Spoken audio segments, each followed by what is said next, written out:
हिंगोली लोकसभा मतदारसंघामध्ये 39 मतदान केंद्रांवर मतदानासाठी अडथळा निर्माण झाले। 39 ईव्हीएम मशीन बदलल्यात तर 16 कंट्रोल युनिट बदललेत।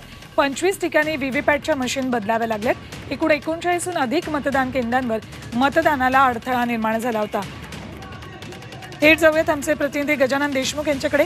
गजानन, आता हा अडथळा दूर झालाय का, काय माहिती? सुवर्ण, एकूणच सकाळपासून मतदारांचा मोठा उत्साह आहे। सकाळपासून मोठ्या प्रमाणामध्ये मतदार घराबाहेर पडून मतदान करण्यासाठी येत आहेत।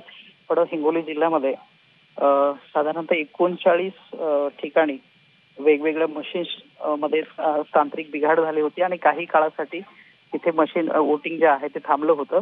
प्रशासनाने वेळेत काळजी घेत तिथल्या मशीन्स ईव्हीएम मशीन जे आहे ते बदललेले आहेत आणि त्यानंतर लगेच जे आहे ती मतदान प्रक्रिया सुरळीत झाली। त्याचप्रमाणे परभणी जिल्ह्यात सुद्धा साधारणतः 48 ठिकाणी आतापर्यंत अशा पद्धतीचं तांत्रिक अडचण निर्माण झाली होती। तिथेही प्रशासनाने वेळेस गांभीर्याने दखल घेऊन तात्काळ तिथल्या मशीन ज्या आहेत ते सुरू केल्या। काही ठिकाणी 10 मिनिटं, काही ठिकाणी 15 मिनिटं, तर काही ठिकाणी अर्धा तास मतदान प्रक्रिया थांबली होती। पण आता सगळीकडे सुरळीतपणे मतदान प्रक्रिया सुरू आहे। धन्यवाद संपूर्ण माहितीसाठी गजानन।